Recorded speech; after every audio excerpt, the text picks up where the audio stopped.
Hey, welcome to Farm Talk Friday. I am Ken Jordan. This is my beautiful wife, Giovanna. Hi, baby. Hello, my love. Happy Friday, everyone. Yes, it is May 31st, 2024, last day of May. There's a lot of birthdays this week. Yes. We just had Brian's birthday. Steve's birthday is coming up Monday. Sherry's birthday today. Sherry's birthday today. Ryan Ackerman's birthday today. today. Rasham's birthday today. Yeah. Emily's birthday. Almost my dad's birthday. Yeah. Giancarlo's birthday. When? Tomorrow. Tomorrow. Yeah. Awesome. So many birthdays. So, okay, Geminis. we do Farm Talk Friday pretty much every Friday around this time. It's either here on the Green Wave House page, or it's on my page, or it's on Giovanna's page. We like to rotate it. We moved here about 8.5 years ago, here being Costa Rica, and we moved from Los Angeles. My wife has an amazing nonprofit called Green Wave. Check that out at greenwave.eco. I used to be in a band called the Crystal Method, who we're going to go see next week in Salt Lake City. Yes, the Crystal Rabbit Tour. Yeah, it's going to be... Rabbit in the Moon. That's right. And it is, according to the Mayan calendar, the Crystal Rabbit moon time right now. Is that for reals? Yeah. That's awesome. Yeah, it is awesome. Did you send that to Scott? No, not yet. I've Okay. been meaning to. All right. So, in farm news, I have been giving a new title. I think I've been given this title because I haven't been doing too much in the field farm work. But I am apparently the fruit man. Yeah. I observe and let everyone know when there is some ripe fruit that needs to be harvested. And it's a pretty awesome job because that means my job is figuring out when there's delicious food ready to be eaten. That's right. Yeah. And so you fruit manned once this week. Yeah. Yeah. No, I fruit man every day. You just don't notice it. And maybe I don't do the complete tour Oh, okay. of the fruit checking. So I did assign this to Ken. Well, it was an invitation Yeah, to be the fruit man, Uh-huh. and he willingly accepted. that's right. Yeah. Also, in my farm-related news, so I had a new idea for Oh, yeah. This is very cute. our raised garden bed area. We have this area called What do you call them, raised? Okay, so we have this area. We call it our yin yang garden because we have a big, like, 7-meter yin yang Yeah. out there. Anyway, and we have garden beds, and we used to grow annuals, and then we Hey, tried Mom. to switch to perennials because we practice permaculture here. That's our main thing. And so just over time, the garden it started to look a little shabby, and it's right in front of us. We stare at it every day, all day. It's all we see. So I was just thinking, hey, let's bring some beauty into this scenery. So we're going to still grow the perennials to eat inside the garden beds, but on the borders of the garden, on the front border and the back border, we may remove our lemongrass and just put in some beautiful flowers.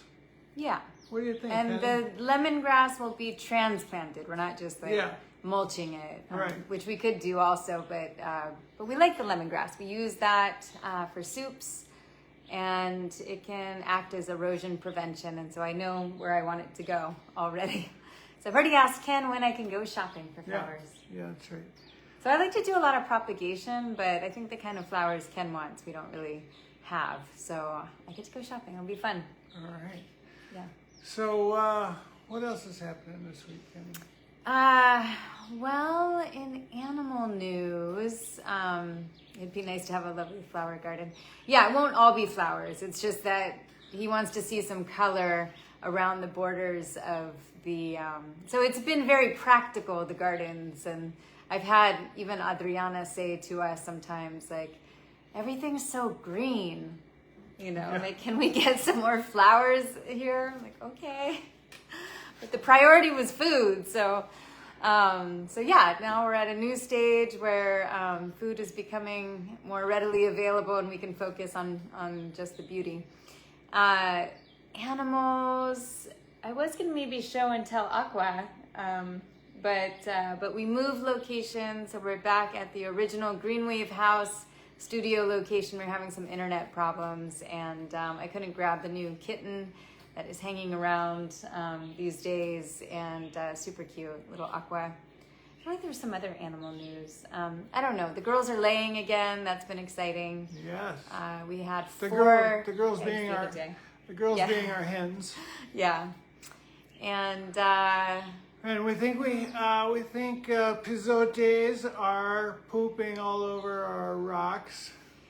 yeah, just the other day, you know, sometimes like you see something and then it just like, and then you see all of it. You're like, oh my gosh, like we are covered in shit in some of these areas that. I'm like, when did this happen? But I think it's been happening, and it's just in a weird area where we don't always see it, and it's kind of dry, and it blends in a little bit with the rocks. But it's at like an unacceptable level now, where now I see it, and it has to be dealt with. So we'll be figuring that out. That's right. That little shit emoji is so appropriate, except you need to make like 30 of them. And if you don't know what a Pizote is, look it up. They're really interesting looking. They look like their silhouette looks like a backwards brontosaurus. When they have their tails up. Yeah. Yeah. And they sort of look like a cross between what's a mapache in English? Raccoon. A raccoon and an anteater, sort of. Yeah, they're generally pretty docile and nice, and I don't know, but they've got these crazy sharp-looking claws. Yeah, and it's thought that like if you're nice to them and you start feeding them, that they become kind of dependent on you, and then like if you don't feed them, then they get angry. Oh, really? And then they have their angry claws, and you don't want that because they're wild animals. You shouldn't be feeding them anyway. So. Anywho, so I have some show and tell. Okay, what do you got?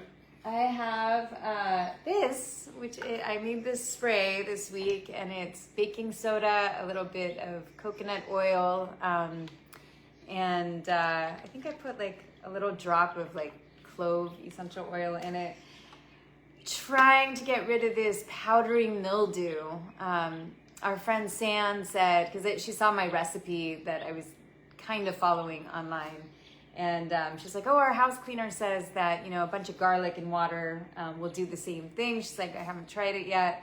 So I decided to do some version of this baking soda recipe, and we'll see what happens. But we have a lot of our butterfly, what we call butterfly bush, affected by it right now. And even though we kind of consider those plants more chop and drop, like they're not integral to like what we're doing here, you know, it's been years of work planting them everywhere, and they are beautiful and they are pollinators, and it would be sad to have them all die and wilt because of this mildew. So I'm just trying to take the extra effort and protect them, but with something that is, you know, non-toxic. Hi, Jane. So, Jane, yay. So, honey, you know the only thing missing from this? What? Is a label. Label. Yes. I'd like to do it with tape, though, so that Tape, we're not yeah. beholden Definitely to that tape. recipe on that bottle forever. What else have you got? Yeah, so I have... so the backstory of this is I have my Raver J comic project that I started a long time ago. And in 2004, I like debuted it at Comic-Con in San Diego. And so I've had these comics for a long time, and they came with us, and we put them in a box and went under the yoga deck. And then one day we opened the box, and there was bugs in them, and it seemed like they were peeing, because things were wet inside the box, and it was really gross and disheartening. And so I just kind of closed the lid and said, I'm going to deal with this another day. And it's probably been a year, and I'm like, I got to get this box from underneath the house, because our house is lifted off the ground, so you can actually kind of see what's underneath our house. And I'm like, I need to address this, right? You know, spring, I don't know, we're in May, but like kind of like spring cleaning vibes. Like, I gotta deal with this. And so I opened the box, and of course, you know, everything is more damaged and more decomposed than before. So it actually ended up getting composted, some of them, and there was soil, and I have a video that I can post later, but I have remnants of this, and I have it wrapped right now in a cloth, actually from our wedding, because it's just so messy. This might fall apart as I lift it up.